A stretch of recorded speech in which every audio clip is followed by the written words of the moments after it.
Yo, what's up, people? It's your boy P. Rouse back in the building with the Purple Underground, and as you see, we have a very lovely guest. But before we introduce her, let's get the fellas out the way. We got CMS. Where you hailing from, brother? Hey, what's up? This is Micah, aka CMS, from Newport, Kentucky. Then we got the homie Lenny B. Where you hailing from, brother? Yo, well, I'm hailing from, the funkiest city in the world, baby, Cincinnati, Ohio, baby. L Boogie in the building. The underground is here. It's time to go to work. Oh, yeah, no doubt. And I'm hailing from Cincinnati, Ohio. And we got the lovely Miss Kim Berry in the building. Yeah. And where are you hailing from, ma'am? I am from Los Angeles, California. All right. All right. Yeah. Yes, ma'am. So, LA. you want to tell everybody a little bit about your book and what you got going on? Absolutely. Thank you guys for having me on. Mm-hmm. I am excited. I am undergoing, this rigorous endeavor. Writing a book. It's a lot more challenging than I thought it would be, but I'm having fun getting the work done. As you know, I was Prince's hairstylist for close to 29 years.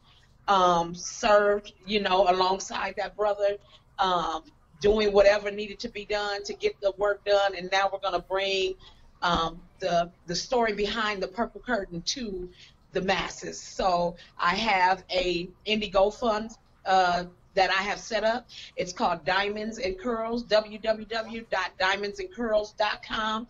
And I want everybody to go there. If they contribute $1, $5, $500, it doesn't matter. We need your help. The gospel song says that we need each other to survive. I need everyone's help. So I'm asking for the Prince Nation, the Prince Army, the Prince Underground, everything. Everybody related to Prince.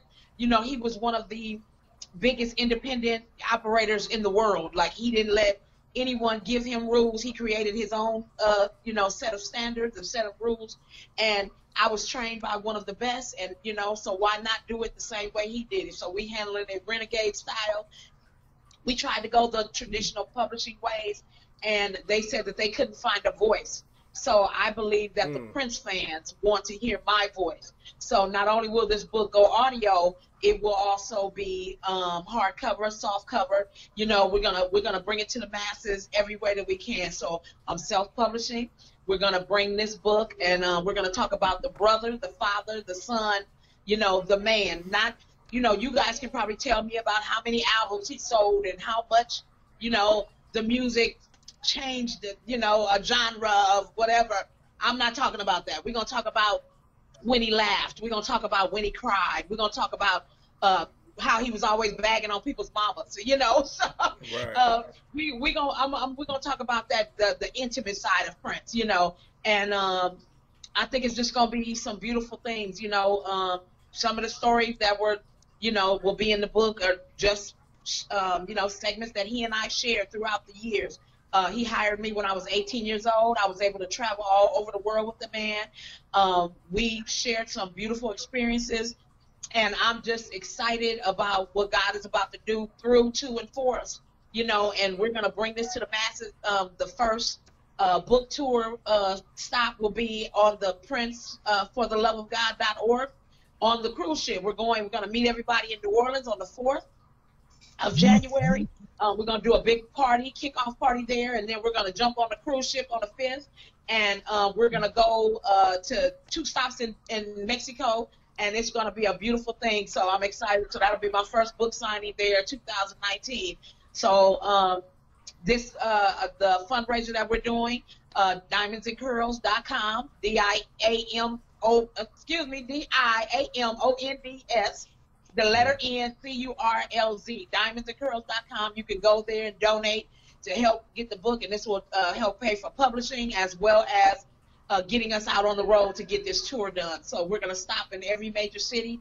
We're going to have glam jams. It's going to be a spiritual experience as well as you know, a healing of sorts. You know, I feel really bad that the fans themselves didn't get a chance to say goodbye to the artists, you know, that changed so many lives. And so I believe that, I know that when I'm putting the pen to paper and allowing the stories to come out through me, like Iyanla Vanzant has the book that says, one day my soul just opened up. Like literally I have not cried, but not just sad tears, but happy tears, you know, tears of joy to just know that I shared these experiences with this brother and was able to share a part of his journey with him. And, you know, some people were saying, you know, oh, you served, you know, so diligently. We didn't know it was you. We didn't know that you were back there. And I was like, right. And that's what's going to make it so special about now bringing these stories to the world. So I'm excited. I want everybody to get on board. There's 7 different levels that you can give on. And everyone who participates in the giving campaign will have their names featured in the book. So for years to come, you'll be able to, you know, see your name in the book and be like, yep, I helped Kim Berry do that, you know. So literally, when I say we need each other to survive, it's going to be a beautiful thing. You know what I mean? And some people are like, oh, it's too many Prince books. And, you know, you should wait till the hype dies down. What hype? When is Prince is hype? One of the most iconic and most prolific brothers in the world that brought music to the masses. When is his hype going to die down? Never. So, like I said, the same people that bought Afshin's book, bought Steve Park's book, and both of those brothers' books, you will see all of Kim Berry hair designs inside of those books. Every hairstyle. If you walk down the hallway of Paisley Park, I would say well over half of those pictures on that wall are all hair designs by Kim Berry, you know, created by different, you know, album covers and different photo shoots. And so we're going to have, you know, bits and pieces of that. And we'll talk about how each hairstyle came into play and how he changed throughout the years. And so it's going to be a really fantastic, you know, experience. And I'm ready to take everybody on the journey behind the purple curtain. So I'm excited. Right on, right on. I got a question for you. So what was your favorite style that you gave him and did for him? It was so many. It's like choosing your favorite. I mean, I know they all the bomb. Right. They all the bomb. I can say I really loved when he allowed me to do the spiked hairstyle for the Ebony magazine shoot that we did at Paisley Park. Yeah. And I was telling him, I said, I want to do these waterfalls. It's gonna be dope. But I got to put a lot of oil because he hated when I put too much products in his hair because he wanted his hair to be silky and flowing all the time. But I'm like, no, but I got to do this for this look. And he was like, Kim, I don't know, Kim. Then I hit him with that iron and that hairspray and that hair with the sizzling. He was like, hey. I was like, don't worry about it, boss. I got you. Wow. But when that hairstyle hit the cover of that magazine, oh my God, it was flawless. And you know, he wasn't afraid. You know, he was like, Kim, are you sure? You know what I'm saying? So he would let me take him to the limits. You know, one day he walked in with this big furry, it looked like a gorilla coat.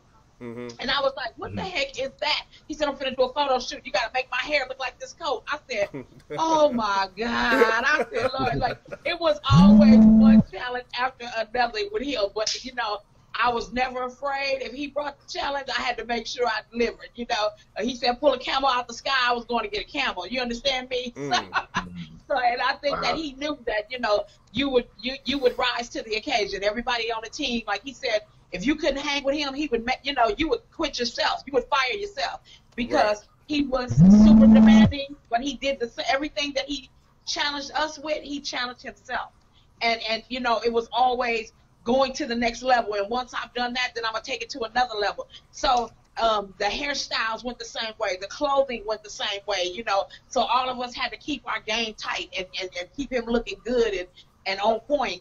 And I saw a video recently where Stevie Wonder had presented him with the Key of Life Award. And when the video started flashing of all the different hairstyles, I didn't even realize how much, like, I had touched that man.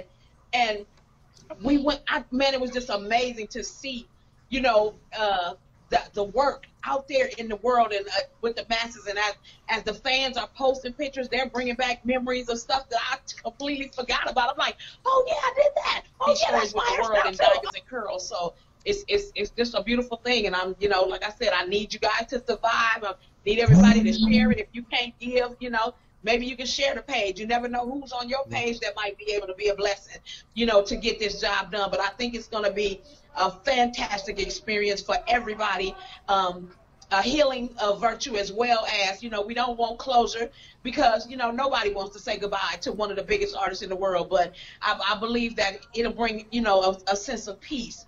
This information will allow the fans to have, you know, a little bit, you know, more of him than what they had before, you know. So I'm excited about that. Yeah, I definitely think your perspective is definitely a little more interesting due to the fact that, you know, you did his hair, you were not a musician, and there is a closeness there that probably no one else had, maybe. You know what I mean?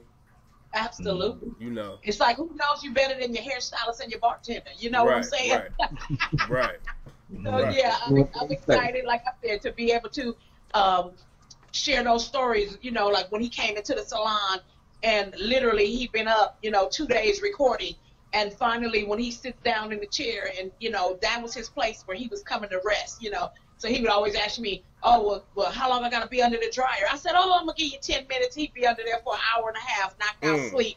You know, but I knew that was the only place that he was gonna be still and literally rest. Like when I would be curling his head would be floating, and I would just be following him with the curling irons, you know, getting him ready, you know. But when he woke up, he would wake up flying, you know. So, and I remember the first time he fell asleep in my chair, and I called my mother, and I said, oh, my God, he fell asleep.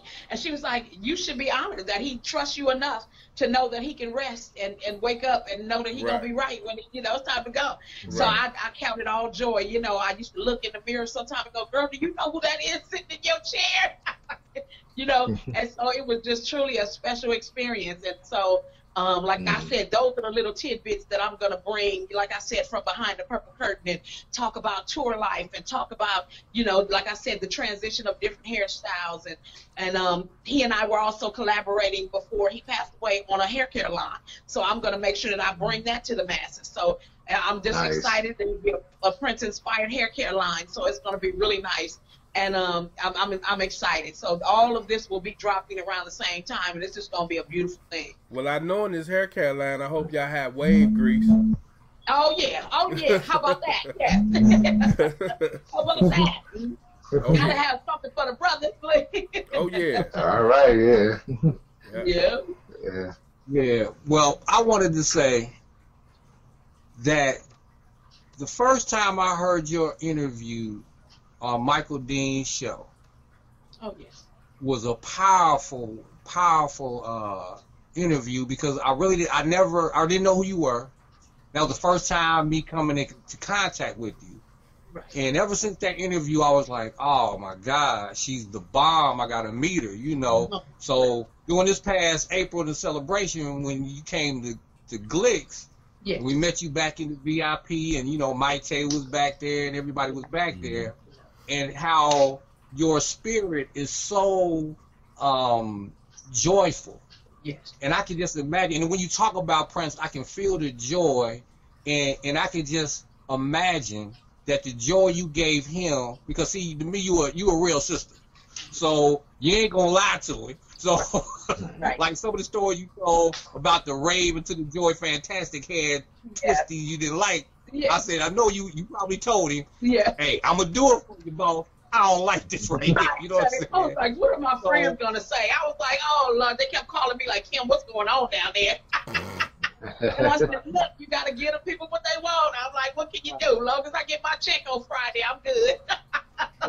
It's nice to know, because a lot of people, you know, like when Prince, after Purple Rain, was saying, well, you probably didn't have anybody around him to keep it real with him.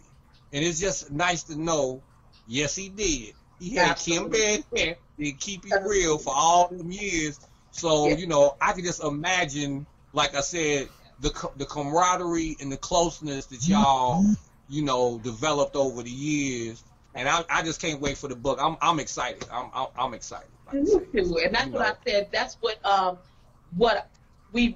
done.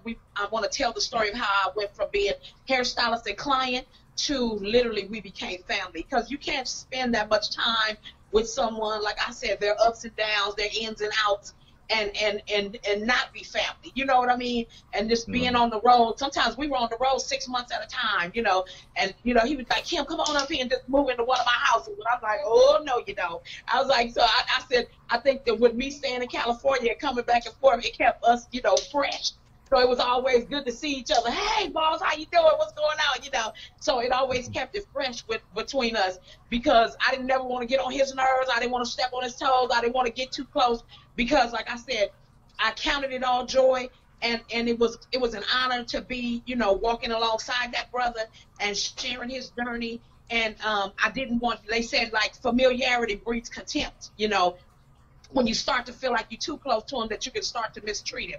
I never crossed the line. I never, you know, and I used to tell people all the time that it's not because I was the best hairstylist in the world. I said, but literally I know that it was the God in me that saw the God in him, and he needed that around him. You know what I'm saying? So everybody could be yes men. Everybody could, you know, but it's at some point, some people had to be like, no, we're not going to be able to complete that. No, you know, and you never really told him no. You had to go do whatever he asked you to do. I said, but it was sometimes like he would bring a song always into the hair salon. He'd be working on music. He'd bring this in. What you think about this, Kim? He started playing. I'd be like, like, and he like, oh, for real? Okay, let me go tighten that up. You know, and it's just funny because to know that you have influence like that over a man that big, you know, but as well as he was always the teacher, he was never too sharp to be the student, you know, and we threw, you know, Bible scriptures off of each other. We vibed off each other spiritually. We talked about different movies, and I mean, like, all of this stuff. And like I said, this is what will be in the book, those heartfelt stories. And, you know, like I said, we're going to talk about the brother, the man, the father, the son, you know, and all those great things. And so I'm just excited about, like I said, bringing that to the world. So I want everybody to go to diamondsincurls.com, help donate. Let's get this book published. Let's get out here on this road and get this tour jumping off. And like I said, we got the October, we got the PRN Alumni Foundation event that's coming up with Maceo Parker and Candy Dofer. That's going to be an off-the-chain weekend, so I hope to see a bunch of you guys there. When we leave there, I believe we got the big party in Houston with Craig Alexander. So we're going to go party with them. We're doing a Glam Jam tour out there, and then in Ohio, that's going to be November. So we're going to stop in November. So all of these stops are on the way to the book. So I'm super excited, and there's dates that's being added as we go. So we're still looking at Atlanta maybe, and we still got some other cities. Detroit is coming up. So we trying to put the dates together, and we got the different purple groups from the Prince Army, Prince Nation, and all the other groups that's getting together and putting these parties on for us. And we're going to hit the town, and we're going to share some stories and some laughs. And I'm just excited about, you know, what we're going to bring, you know, to the table. And like I said, I'm telling a more intimate story, you know, about the everyday walk with him. Like, I'm not quoting, you know, engineer sales and you know, record sales. I said, y'all probably could spin circles around me telling me those stories, and I wouldn't know what you was talking about. I don't know about the B-side. You know, all I know is that I love that brother named Prince Roger Nelson, and I want to be able to bring that story to the masses and tell the world that he was a generous, kind, loving man. He was a demanding boss, but what he demanded of everyone else on the crew, he also demanded of himself. He didn't give nothing less of 100%. I know when he got to the gates of heaven, he told God, I left it all on the stage for him. You know what I mean? Because every night, night after night, he gave himself tirelessly, effortlessly. And so it was a shame, you know, at the end that they so busy running his name in the mud after everything that he did for the music community, you know. And but it's all right. We're going to bring the good part back, and we're going to let the world know that he was a soldier. You know what I'm saying? And he fought the good part. There's a couple questions, but one of them is the first time I ever seen you was on Oprah. And so I was, and also, by the way, your hairstyles were always on point. Oh, and, thanks. oh, yes, ma'am. But the question was, during the period where he was going by the symbol, did you have to refer to him as, you know, some other name, like boss, or were you calling him Prince? Oh, okay. Yeah, at that point, you know, like I said, whatever he asked, you know, we had to respect his wishes. So he did tell Oprah, he said, I noticed when I changed my name, he said, they treat me with a lot more respect now. They call me sir, you know. And I was like, what? could you call him? You know, I'll be like, sir, or, Right. you know, I would just make noises when I came in the room. So if you walked in the room, he was watching you anyway, so you really didn't have to say anything to him. So that was the Right. cool part about it. Or if he wasn't paying attention, I'd knock something over, you know. I'd push a cup, make something, make some noise, and he'd turn around and look, and I'd be like, oh, do you want such and such? You know, so we had to figure out, you know, and make it happen. But yeah, but most of the time I called him sir, you know, so I just kept it real professional. And I remember when the time when he changed his name back, and one of the bodyguards, he told me go get one of the bodyguards, and I said, oh, he wants to speak to you. And he said, who is he, Kim? And I said, oh, we can call you by your name again? Okay. I said, I didn't know it was cool again. Okay, then here we go. Prince Motion.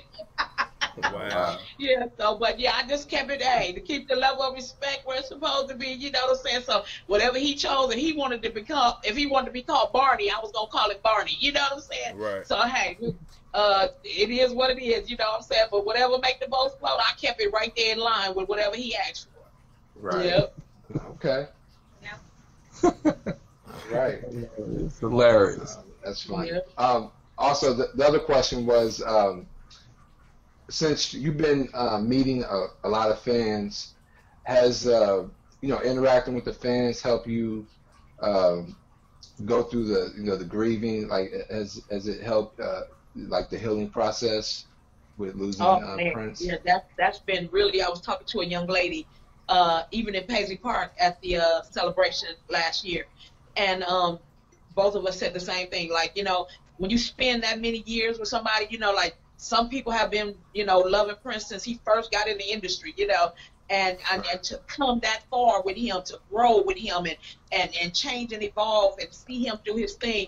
I mean, just to tell those stories and listen to their stories about how he changed their lives. One brother told me about he was about to commit suicide, and he heard a Prince song, and it brought him on back. And I said, well, that's one beautiful thing, that Prince knew that he was a vessel being used by God to bring beautiful music to the world, and just to be able to share these stories with the fans, and the Prince family has literally been a healing balm for, you know, not just for me, but like I've talked to Shelby and Liv and, you know, everyone about it. And the same thing is to be able to come out and touch the fans and let them know, you know, like he was a real human being, that he, you know, some people think he walked on clouds and, you know, he sneezed purple dust. And I'm like, no, actually he was a man and put his pants on one leg at a time. He laughed, he cried, you know, he cursed every now and then, you know, and so he was just a regular dude. He wanted to be treated like a regular guy, you know, and we tried to honor him in such a way, you know, to once the lights weren't off, to still allow him to be himself and just be normal, you know what I mean? And like I said, that's the part I'm loving about writing the book and telling these stories, because it's a form of release for me to be able to heal and to be able to share these stories with the world is just a great healing process, you know?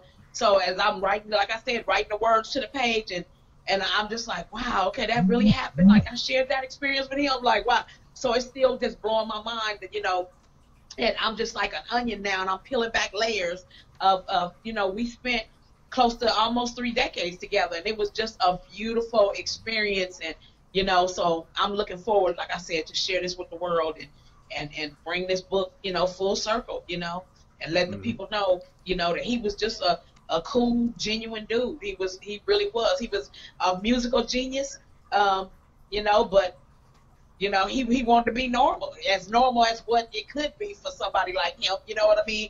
So that's what was the cool part about being in Paisley Park with him, chilling, walking around, and, you know, and he'd be like, Kim, you want some eggs? I don't want no more eggs. No, Prince, I don't want no more eggs. I was like, I need you to learn how to fix another dish. It's what I need.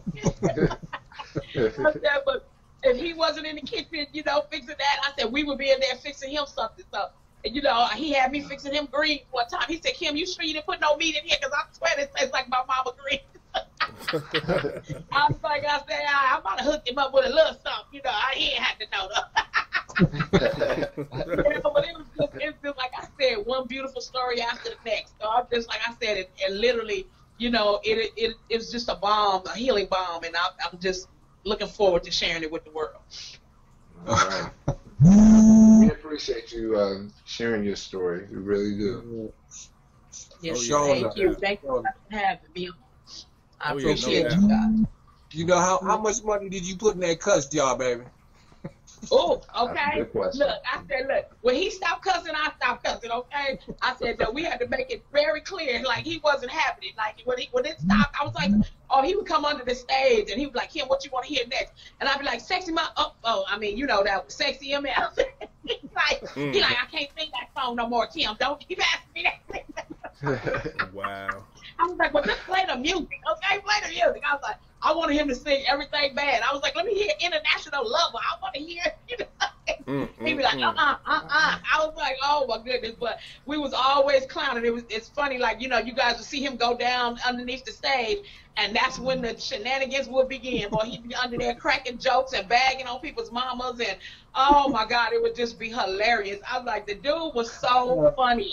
Like, y'all just have to know, like when he laughed and he thought he was getting the best of you, he would laugh from his gut, like he would just be falling over. I was like, really? I said, and like the time when we all saw the Dave Chappelle show and they was talking about the shirts and the blouses. Yeah. Oh my God, the whole band was on the floor laughing. He looking at me like, that's funny to you, Kim? I'm like, you know it's funny because it really happened. So we got a good laugh on him. He didn't like the butt of the joke. But as long as he was bragging on you and he had to jump on you, he was good. Yeah, Wow. that dude was the best. Oh, man. Wow. That's funny.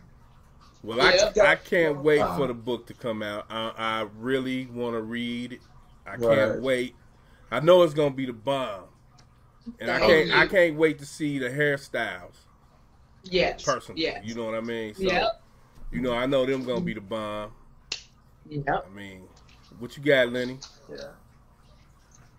Man, I'm just thinking about all of the proteges and all of the women that was in the band that Prince had that you had to do their hair. I'm just thinking all of those people, you know, as far as like back with the whole symbol era, you know, Mike Tay, he had our boy on the keyboards. Tommy What's my Barbarella. man name? Tommy Barbarella. Barbarella. Yeah, he had a whole bunch of hair, boy. And Yes. I'm looking at the pictures now, thinking, Yeah. I wonder if Kim did the pose, you know the Max on the Symbol album with the purple piano.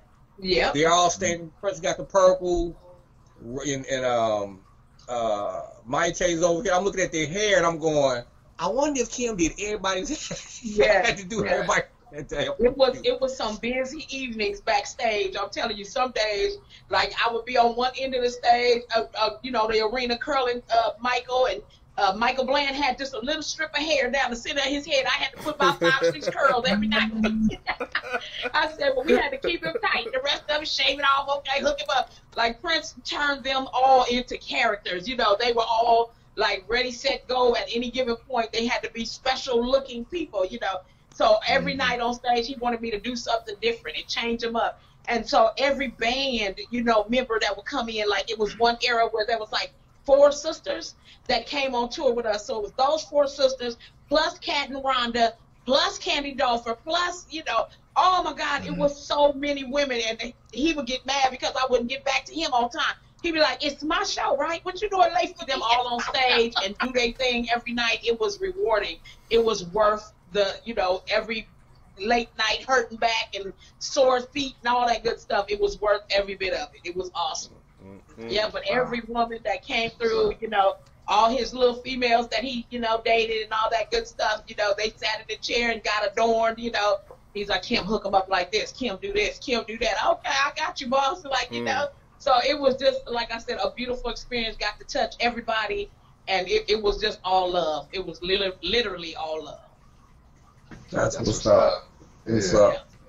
Like I said, man, hey, that was my favorite era anyway. They know the Symbol era from the Diamonds and Pearls on was my favorite just era for looks, and the award show. I forgot the one where I think Nona Gay introduced them. Oh yeah. They came out. That was the American, Billy Jack. the American Music Music Award. Award. Yeah. God, man, look, everybody was looking. Bam, by that I was like, man, that's my boy. Yeah. When he came out with that black with the MPG baby. Yes, yes. Rock. You know, that's my ear, Kim. They know that's my ear there, man. Most beautiful girl in the world video, all that. It was so much fun to do. That was just a beautiful thing.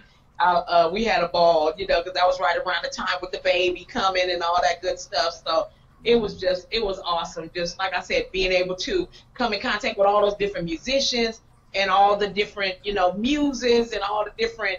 It was just an awesome experience. Like I said, now that I'm looking back over videotapes and footage and seeing different award shows, and I'm like, wow, like I was there. I did that. Like I traveled that. Like it's still mind blowing to me. It's like, that's my work. That's my work. That's my work. It's a beautiful thing, you know, to see it all coming back now and all the fans putting up pictures and I'm going, oh, that's my work too. Oh, that's a good one. So yeah, they got stuff that I haven't seen in years, and it's just really blessing my soul. It really is. Yeah, it's a coincidence that you work with Cat Williams, and he's from Ohio.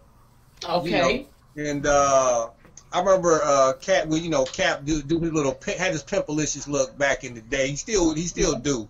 But it was just such an amazing fact to find out that you work with him. I was thinking, Cat Williams need Kim to hook him up, and then when you came on, I forgot what she was like. I do his hair too. I was like, wow. Yeah, so it was like free.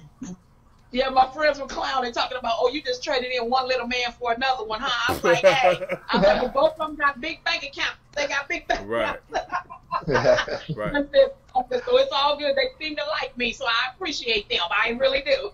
But yeah, it's been a joy and a pleasure. We just did a 100-city tour with Kat and Red Grant and Mark Curry, and it was just an awesome experience. Miss Jen, just an awesome experience working with them, you know, and I've been on and off with Kat for about 10 years. And but this was his first tour that we did. No, second tour, I'm sorry, because I did the Great American Tour with him too. So yeah, so that was just, it's just, him and Prince are so much alike when I think work ethics wise. They both work hard. They watching their tapes. They tightening their show every single night, what he can do to make it better. It's just an awesome experience to see these brothers work and top it night after night. He coming out just, I mean, I don't care what's going on in his personal life. Every night he killing the funny. The man is a comedic genius, and he's so much like Prince. It's almost scary to see them go. And I'm just like, when I, you know, after Prince, you know, transitioned on and being on the road with Kat full time, and I'm just like, wow, like they both the two of the hardest working men you ever seen in your life. Just super dope, you know. And I'm just like, I was telling somebody else I had the opportunity to work with DJ Quick, and so I said, only person I missed was James Brown. I'm mad I didn't get in his head before he got up out of here. I said, but I call myself the male groomer, so I've been hooking up the brothers, so I've been keeping them together. So, yeah. It's been a beautiful experience. It really has. And, you know, like I said, I count it all joy. I don't take nothing for granted. I appreciate, you know, God for everything he's doing for me, and just continuing to connect all these souls together, even after, you know, Prince is gone, and so many people have been linking up and helping each other and just getting things done, and it's just been a real beautiful experience. It really has. Right. Well, like you said, the whole love for one another concept, I mean, it seems all of you all who work with Prince seem to be exhibiting that, you know, it transfers to us fans, and it makes us want to, you know, love on each other more and really help each other out. So it's just a beautiful, I think it's just a beautiful thing. And it's really, like Prince's energy is still here. You know, he might not be a but his energy is here through all of us. So, you know. For years to come, like I said, all that music that was left in the vault, like our children's children will be listening to Prince's music forever. Like I just think like when they would line up his music, like once he passed away, and all those hits, and they still never played the same song twice. Like that's how bomb he was, you know. And I'm like, wow, that brother had a lot of music, and just all, like I said, all the different celebrities and stars that came by, and he would record with them and stick it in the vault, record with them and stick it in the vault. So you guys are about to hear some off the chain music. Like, it's just gonna be a beautiful thing. I just hope they don't do too much altering to his music and let his music stand for itself. The way, like, I used to ask him, somebody said, well, why you don't do a remix with so-and-so or remix with this? He said, how you gonna remix perfection? Like, you don't touch my music. Right. You know, because he knew he was a boss. So same thing in death. I hope they don't alter his music and let it stand for the way that he left it. You know what I mean? So I'm excited for you guys to hear what I heard so many years and so many nights, night after night, being inside Paisley Park, and all these wonderful musicians coming through: Erykah Badu, D'Angelo, Patti LaBelle, Mavis Staples, Larry Graham. And I mean, they would record and he would stick it in the vault and never to be heard from again. So it's going to be some bomb music. Y'all are in for some treat. It's going to be incredible. So do you have a favorite Prince album or Prince song yourself? You know what I really like, and I'm just super partial? I said, because a lot of people don't know that it's my voice on the track, okay? I said, we were in there and Get Freaky, Let Your Head Bob. That's my jam. And the New Power Soul. Yeah, we were doing his hair, and he was like, I need your voice. And I said, you need my voice? He's like, yeah, come on, let's go in the studio. He said, I just want you to say a couple lines. He said, and I said, I can't sing. He said, I don't need you to sing. I can make you sound however I want it to sound. I'm like, oh, okay, then. And boy, we went in there, and now every time I hear that song, I go bananas, because I was like, yeah, that's me. And a lot of people don't know, and you know, but it's just funny as hell. Like, he didn't even care. He would just be doing all kind of crazy stuff in the middle of the night, and we'd be walking through Paisley Park, and you would hear the doves cooing, and he told me, I'm going to go write a song about that. And I was like, look, so the doves really do cry in Paisley Park? Okay. Like, it's just one crazy thing after another. He was like, Kim, that's music. Don't you hear? Those are angels singing. I was like, yeah, this sounds like a bunch of birds getting on my nerves. You know, but to him, it was heavenly angels, and that's all that mattered to him. As long as it works for you, boss, go on and do what you got to do. You go on and make some more beautiful music. Yeah, but it's incredible. But yeah, definitely that song. I like the whole Raven to the Joy Fantastic. I like that whole little get down. I mean, because we was just acting cool. The video shoots was off the chain. Being up in the middle of the night, like he would just wake up in the middle of the day and be like, "We shooting a video tonight. Go get this, that. Make sure Morris got 10 hats and make sure they got that." I'm like, oh my God! But he will pull it off with, like, it would be seamless when we see the video. I'm like, whoo, if y'all only knew what I had to go through today. I had to go get that. But that's that beautiful part of that book. We're gonna put it in the book chronicles. It's gonna be off the chain. But yeah, one adventure after another. It's just beautiful, you know. And like I said, the more video footage I see and stuff that people keep bringing up and pulling out, I'm like, oh yeah, I forgot about that, you know. So it's just really an exciting time, and like I said, I'm just glad to be able to share it with the people and bring it, you know, into full circle. DiamondsandCurlz.com. So y'all get the word out there for me and help me. I said to make questions. We're gonna answer questions on the live feed, as well as what else? We have the Diamonds and Curlz. Oh, the interview. So like for you guys, so the more people, administrators that we do the interviews with them closer to time for the book, 3 or more, we're gonna have you guys featured in the book. So that's gonna be a beautiful thing. So I'm excited that you guys are having me on, and so I want to make sure that, you know, give you a shout out in the book, and let's get it really cracking. I appreciate you guys for allowing me to come, you know, and be a part of your fan base and talk to the fans. And I don't count nothing, you know. I take it all in. I appreciate you guys and help me get the word out, because I need you to survive. Basically, like the gospel song says, we need each other to survive. And it's been a beautiful experience, like I said, to be able to share this with the fans and get the word out. And I'm just excited. I really am. Well, we are excited for you. Yeah. And can't wait, because, oh my God, I just can't wait. It's going to be a mother. I'm telling you. Okay. It really is. It really is. Yep. So if y'all ain't got nothing else, we're gonna let Kimberly go because I know she got bigger and better things to do. You know what I mean? Appreciate you, brothers. Oh yeah, no doubt, no doubt. Yeah, we appreciate you. Oh yeah. Look forward to it. We love you, Kim. And like I said, we can't wait for the book. We can't wait for you to come to Ohio, baby. It's gonna be on. Oh yeah, it's gonna be on and popping in Ohio. Yeah. Absolutely, I can't wait. It's gonna be a beautiful thing. Yeah, we get it cracking in Ohio for sure. That's awesome. I can't wait to hang out with y'all. All right. All right. Okay, you guys have a great evening. All right. Thank you. You too. Okay, thank you. All right. Peace. Be wild, y'all. Peace. Yeah.